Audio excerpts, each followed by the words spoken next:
করব আর রুটি বানাবো। এই যে দেখতে পাচ্ছ, এই যে গাছে রামসিঙ্গা আছে, আর তোমাদেরকে একটু দেখায়, এটা হলো বড় রামসিঙ্গা আর এটা ছোট রামসিঙ্গা। আর এই জায়গায় দেখতে পাচ্ছ ছোট ভাই বড় ভাই, দেখো কত সুন্দরভাবে রয়েছে। এই যে বড় ভাই, এই যে ছোট ভাই। এরকম সবজি কে কে মনে করো যে নিজের হাতে লাগায় নিজের বাড়ির থেকে কে কে খাইছো অবশ্যই কমেন্ট করো। আর অনেকেই তো মনে করো যে সবজি তো সবাই খাও, আসলে বাজার থেকে কিনা খাও। কে কে নিজের বাড়িতে নিজের হাতে লাগায় তারপরে খাইছো? বিসমিল্লাহির রহমানির রহিম। সবজিটা নিয়ে আসবো এখন।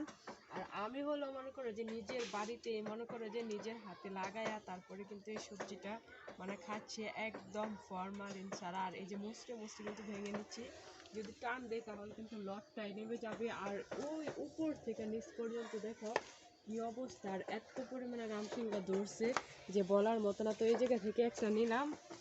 এই দেখো অনেক সুন্দর অনেক বড় লম্বা রামসিঙ্গাটা। তো এই রামসিঙ্গাটা খাইতে কিন্তু খুবই ভালো লাগে, আর ভাজি করার পর একটু মিষ্টি মিষ্টি লাগে, আর কাঁচামরিচ দিলে তার সাথে তো অসাধারণ লাগে। তো এখন চলে যাচ্ছি ওই যে ঘুড়ির নিচে, মানে ওইখানে আরেকটা রামসিঙ্গা আছে, ওইটা নিয়ে আসতে। তো চলো বন্ধু এখন ওইখানে যাই, আমার সাথে আসো। আর এই জায়গায় দেখো মানে কি বলবো, মাশাল্লাহ। এই যে দেখো এইখানে একটা হয়েছে, আর এইখানে মাশাল্লাহ আমার গাছে একটা লাউ হয়েছে। আর এই লাউটার জন্য সবাই দোয়া করবা, কারণ আমি লাউ গাছ লাগাইছি ঠিকই, একটা মাত্র লাউ খাইতে পারছি, তারপরে আর লাউ খাইতে পারি না। তো আমার এই লাউটার জন্য তোমরা সবাই দোয়া করবা, আর এই মানে বাগানটার জন্য সবাই দোয়া করবা। তো এখন চলে যাচ্ছি মনে করো যে ওই। আর এই যে রামসিঙ্গা এত পরিমাণে হচ্ছে যে বলার বাহিরে। আর সিম গাছে শুধু সিমই পড়ে, কিন্তু সিম আর খাইতে পারি না। আর এই দেখো রামসিঙ্গা এখানেও মানে রয়ে গেছে। তো ঘুড়িতেও কিন্তু অনেক রামসিঙ্গা রয়ে গেছে। তো এখন যাচ্ছি বড় আরেকটা রামসিঙ্গা নিয়ে আসছি, কারণ ভাজি করলে তো অল্প করে হয় না, ভাজি একটু বেশি বেশি করে খাইলে তাহলে কিন্তু ভালো লাগে রুটির সাথে।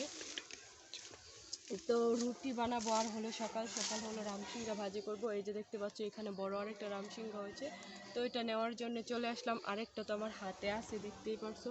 তো এটা আর এটা মিলাই কিন্তু ভাজি করব। এখন কিন্তু এটা নিয়ে যাচ্ছি, এই যে মুসলি মুসলি কিন্তু আমি করে নিচ্ছি। আর শসা কিন্তু অনেক পরিমাণে খাইছি মাশাল্লাহ শসা গাছ থেকে। আর এখন যে কড়াগুলো মানে আসছে ওই কড়াগুলো শুধু পচে যাচ্ছে। এই দেখো এই জায়গায় একটা শসার কড়া হয়েছিল, কিন্তু এটাও কিন্তু পচে গেছে। তো আসলে এই যে দেখো দুইটা রামসিঙ্গা নিয়েছি, আর এই রামসিঙ্গাগুলোর ভিতরে একদম অনেক ছেঁচা আর অনেক প্রচুর। আমার মনে হয় দুইটা মনে হয় 1 কিলো কাছাকাছি হয়ে যাবে, 1 কিলো না হলেও কিন্তু কাছাকাছি হয়ে যাবে। তো আসলে আমার এই টুকিটাকি মানে সবজি বাগান থেকে মাশাল্লাহ মোটামুটি অনেক সবজি আমি খাইছি।